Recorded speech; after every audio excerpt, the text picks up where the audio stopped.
블루캠프 오늘은 조응천 더불어민주당 의원과 함께합니다. 어서 오세요. 예, 안녕하세요. 이 질문을 안 드릴 수가 없는데 구속영장이 기각이 됐습니다. 네. 일단 좀 총평을 좀 해주신다면. 뭐 검찰 수사가 보니까 새로운 증거가 없었던 것 같고 직접 증거가 지금 없다는 게 기각 사유 좀 여러 군데 나와요. 쉽게 말하면 혐의 소명이 좀 부족하다라는 거잖아요. 그렇죠. 예. 그러니까 뭐 주변 사람 개입 같은 건 좀 의심할 만하다. 근데 직접 뭐 관여한 거를 인정할 증거 뭐 이런 거는 단정하기는 부족하다.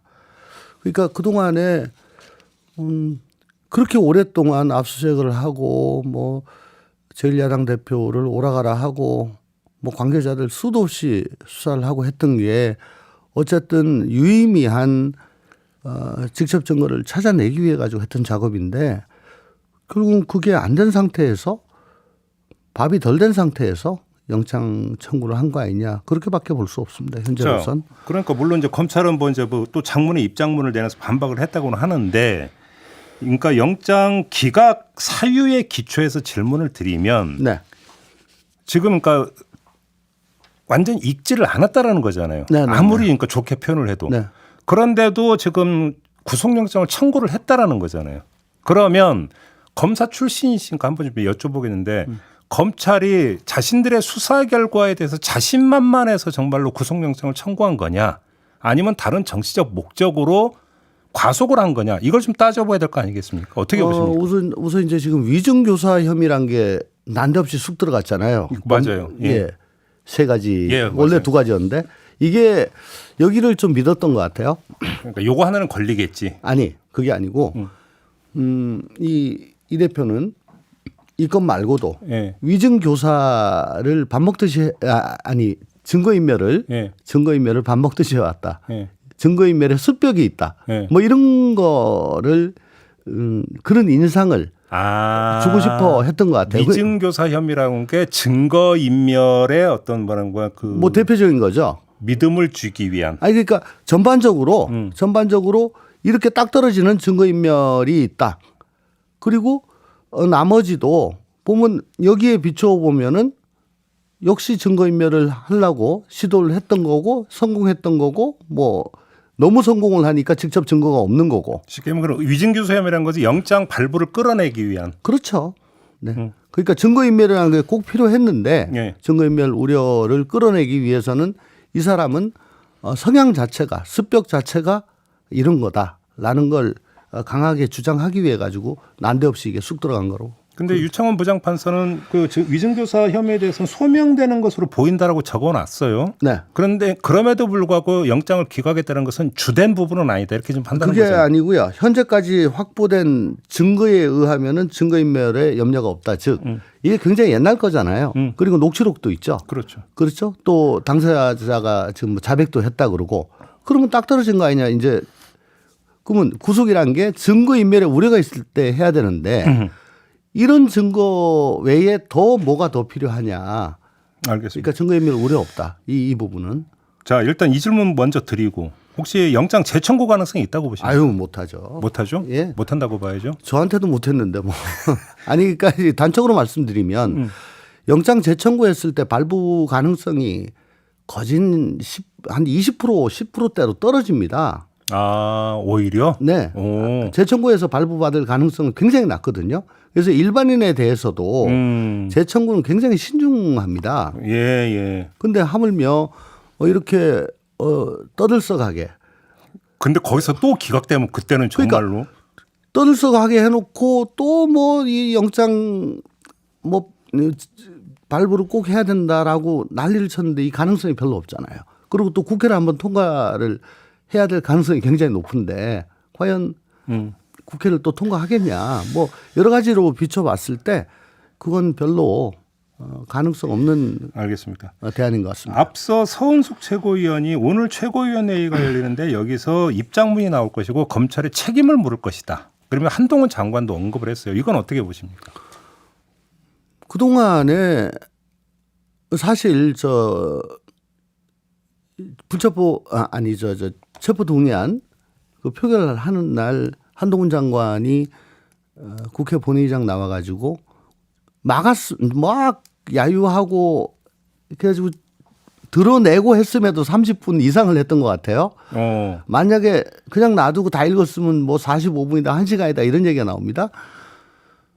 그러니까 종전에 그러면 선임 법무장관들은 자기보다 덜 똑똑해서 또 혹은 그 국회의원을 구속해야 될 필요성이 덜 필요하다고 해서 그렇게 간단하게 했을까요? 입법부를 존중하는 마음 같은 게 있지 않았을까요? 한동훈 장관은 그냥 피의자 집단 사냥터로 보고 사냥감으로 본다고 언젠가 제가 한번 말씀드렸는데 네. 그 시각이 계속 고스란히 묻어났다고 봅니다. 그래요. 예. 그러니까 그 잘못된 시각에 대해서는 반성을 하고 사과를 할 필요가 있다고 생각합니다. 그러면 예를 들어서 경우에 따라서 탄핵소추는 모른다도 해임건이 만약에 카드나 이런 게 나온다면 하겠어요? 아니 받아들이겠냐고. 윤석열 대통령이 받아들이고 말고는 떠나서 네. 만약에 당에서 추진한다면 의원님은 어떻게 생각하십니까? 아유, 이건 뭐 국민이 저 안 되겠다 혀를 끌끌 차시는 게 더 유용한 정치적인 오히려 부담이 그게? 된다고 생각합니다. 왜냐하면 저희가 해임건이라든가 예. 탄핵 같은 거를 한 번도 안 하다가 음. 요번에 정말 정가의 보도로 한번 꺼냈다면은 모르겠는데 그동안에 저희가 조금 남발을 한 경향이 있어서 효용성이 떨어진다? 예, 신선감도 없고요. 알겠습니다. 자, 이 이른바 가결파 언론이 그렇게 부르니까 그냥 저도 따라 부를게요. 네. 조금 전에 서은숙 최고위원은 가결파 전원에 대해서 색출을 해가지고 뭘 하는 건 문제가 있고 적절하지 않다라고 하지만 일부 극소수 공개적으로 이제 찬성표를 던진 걸 본인이 밝히고 했던 일부 극소수 의원에 대해서는 뭔가 좀 조치가 있어야 되는 거 아니야 이런 취지의 지금 이야기를 했어요. 앞서 인터뷰에서 그래요? 어떻게 받아들이십니까? 우선 헌법상 국회법상 인사에 관한 거는 무기명 비밀 투표로 하게 돼 있습니다. 네. 그걸 갖다 굳이 뭐 밝혀라 어쩌라 라고 하는 거는 헌법에 어긋나는 처사이고 네. 그리고 가결파는 그동안에 저희가 방탄꼬리표를 떼지 못해서 윤석열 정부의 저 무도한 국정 운영에 대해서 목소리를 내도 제대로 반영도 안 됐고 목소리도 제대로 못 냈고 그래서 제1야당으로서 제대로 그 국정에 대해 가지고 우리가 비판을 제대로 못 했습니다. 네. 그래서 대한민국이 점점 이상한 쪽으로 가고 있다는 그런 우려가 많지 않습니까? 그래서 방탄꼬리표는 떼내야 된다. 근데 마침 대표께서 6월 달 교섭단체 대표연설에서 네. 스스로 말씀을 하셨다. 공표를 하셨고 예. 또 혁신이 제1호 혁신안으로 그걸 공고했고 의총에서 뭐 정당안이라는 걸 붙였지만 어쨌든 받아들였고 그럼 그건 당론으로 유지가 되는 건데 거기에 대해서 번복 절차 같은 거는 없었어요. 근데 이 과도한 방탄 집착이란 것이 사실은 이번 영장 기각으로 어느 정도 드러났다고 저는 보여집니다. 네. 그러니까 이제 우리는 방탄에 대해서는 조금 몸이 가벼워졌죠. 그렇죠. 이 상태에서 이제 제대로 정책 정당으로서 민생을 얘기하고 경제를 얘기하고 여당의 실정에 대해서 싸우는 게 국민의 신망을 회복하는 일 아니냐라는 거죠. 근데 자, 그게 해당 행위라는 거는 그럼 뭐 어떻게 하자는 거냐. 그럼 이렇게 질문을 드려볼게요. 그러니까 그 체포동의안에 찬성한 것과 구속영장 발부를 기원하는 것은 전혀 다른 이야기다. 그렇죠. 말이 안 되는 거다. 자, 그러면 아니 구속하라고 그걸 한 게 아니고. 그러니까 네. 그러면 자, 그 법원에 탄원서를 제출했는데 6명의 의원이 탄원서를 제출하지 않았다고 하잖아요. 네, 그럼 네. 그 6명의 의원들은 그 심중을 어떻게 읽어야 되는 걸까요? 어쨌거나 사법부 독립 또 공정한 재판을 보장을 해야 됩니다. 지금 장삼 이사가 탄원서를 쓰는 거하고는 국회의원은 조금 다르다고 봅니다. 아, 그렇게 보세요. 입법부죠.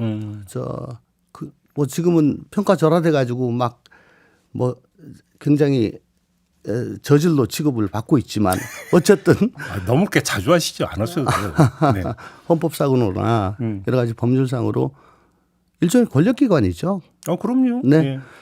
예. 더군다나 지금 이균영 대법원장의 인준 문제가 걸려 있는 상황입니다. 네. 그러니까 좀 민감하다고 볼 수가 있죠. 그래서 아니 뭐 뒤에 거는 자체 하더라도 국회의원 자체가 권력기관인데 권력기관이 집단적으로 어떤 특정 그 결정에 대해서 의사를 표현한다는 거는 사법부 독립에 부합하지 않는다. 알겠습니다. 그럼 조금 전에 서은숙 최고위원 했던 얘기로 다시 돌아가서 그 보충 질문 하나만 드릴게요. 그러니까 며칠 전에 저희가 이제 서영교 최고위원하고도 인터뷰를 했는데 서른 의원이 그 체포한 가결 후에 열린 의총에서 탄핵을 언급을 했다라고 이제 보도도 많이 됐으니까 아마 의원님도 보셨을 것 같은데 그러면서 절차 개시가 필요하다는 취지의 그 발언을 했어요. 저희 인터뷰에서 그 절차라는 표현을 쓰면 징계 절차를 뜻하는 것 같은데 그럼 조금 전에 서은숙 최고위원이 했던 말과 종합을 해서 제가 한번 이렇게 질문을 드려볼게요. 그러면 예를 들어서 서른 의원 같은 아주 그 예외적인 특별한 케이스 하나만 뽑아가지고 징계를 하는 이른바 본보기 징계라고 해야 될까요? 만약에 이런 그 움직임이 있다면 그건 어떻게 평가를 하시겠습니까? 우선 좀 바로잡을 게 제 기억으로는 서른 의원이 이번 가결로 인해 가지고 정치적으로는 이 대표는 당에서 탄핵을 당한 것과 같다는 취지로 말씀하신 걸로 저는 기억을 해요. 그게 지금 앵커께서 말씀하신 것과 어떻게 부합한지 지금 잘 그건 나중에 평가하시고요. 네. 그리고 뭐 제가 뭐 누차 말씀을 드리는데 서른 의원이 그렇게 하신 거는 그때도 말씀드렸죠. 서른 의원도 그렇게 말씀하셨던 걸로 기억합니다. 어쨌거나 국민한테 약속 지키는 정당, 방탄에서 벗어나는 정당이 되기 위해 가지고 한 거지. 네. 구속되라고 한 거 아니다. 오히려 이건 기각될 가능성이 높다.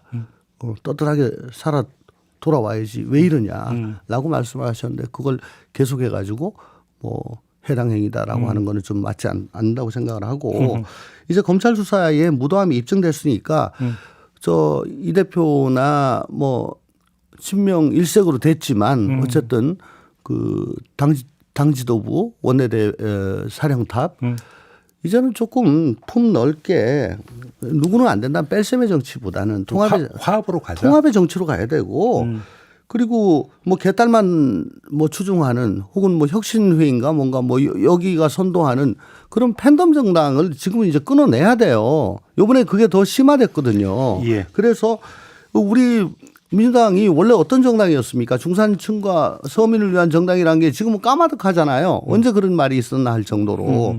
그러니까 우리 원래의 색깔이 뭐였나 그걸 찾아야죠. 그래서 재창당의 각오로 당내 통합 또 일대 혁신 그 계기로 삼아야지 누구를 색출하다 누구를 뭐 알겠습니다. 찍어서 뭐 골라낸다 이거는 뭐 아주 저 여당이 좋아할 일입니다. 알겠습니다. 자, 그 조금 전에 의원님은 영장 재청구는 없을 거라고 아주 이제 확신을 하셨기 때문에 그렇습니다. 뭐 기소는 하겠죠? 이 기소 안 하고 못 베기죠. 기소는 하겠죠. 무조건 그럼에도 하죠. 불구하고 어떤 구속 이제 그 이 어떤 벌어지는 일은 없을 테니까 네. 그럼 내년 총선까지 네. 이재명 대표 체제에서 총선이 치러진다고 봐야 되지 않겠습니까?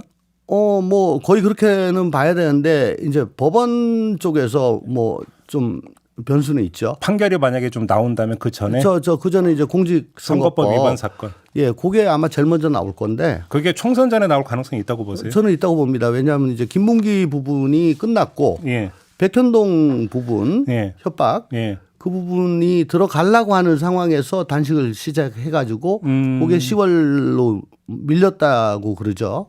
근데 김문기보다는 백현동 부분이 객관적인 자료가 훨씬 더 많으니까 네. 그리고 또 저 성남시청 공무원 등 그 뭐 직접 당사자들이 꽤 많기 때문에 훨씬 더 빨리 요건 재판이 진행이 될 것 같아요. 그래요. 그래서 이거 같으면은 뭐 올해 말이나 내년 초 정도에는 사건 저 사실관계는 다 끝나고 그러면 의원님 말씀을 정리하면 검찰발 사법 리스크는 상당 부분이 그 약화가 됐더라도 법원발 사법 리스크가 남아 있다. 검찰 리스크는 상당히 지금 잦아들 겁니다. 예. 이제 근데 법원 리스크가 이제 앞으로 나올 거고 예. 그리고 저 대장동과 성남 FC 사건 그것도 원래 9월 중순부터 공판에 들어가려고 그랬죠. 근데 단식으로 지금 중단이 됐어요. 그게 일주일에 뭐 집중 심리해 가지고 2번을 한다는 얘기를 들었는데 실제 그렇게 진행이 될지 어쩔지. 네. 그러면 이제 종전 선거법이 2주에 한 번, 저게 일주에 2번. 그러면 2.5회가 되죠. 그래서 계속 법원 쪽에 묶이게 되는 그런 문제가 있긴 하죠. 근데 어쨌거나 검찰은 이번에 뭐 증거도 직접 증거도 없는 상황에서 저렇게 했는 게 좀 드러났고 그동안에 네. 검찰 앞장서와 가지고 감사원도 그렇습니다만은 윤석열 정권이 뭐 마음에 안 들면 압수수색이고 이권이고 소환이고 뭐 그런 식으로 거의 무단 통치를 해왔는데 이제는 그거 좀 바꿔야 되고 검찰로부터 요거 제대로 수습하지 않으면 검찰로부터 윤석열 정부의 바닥이 이제 흔들리게 될 거다. 저는 그렇게 봅니다. 이제 끝내야 될 시간인데 오늘 오전에 의총이 있죠? 9시 반부터인가 있습니다. 의총 분위기는 어떨 거라고 전망하십니까? 글쎄요.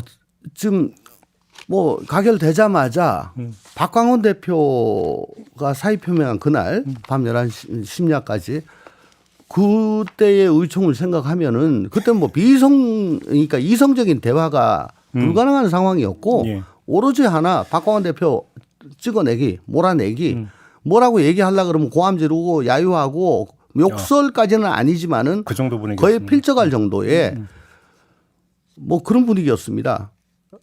그래서 정말 자괴감 느끼는 의원들도 많았고 야 우리 당이 이게 같은 당으로서 계속 갈 수 있겠나.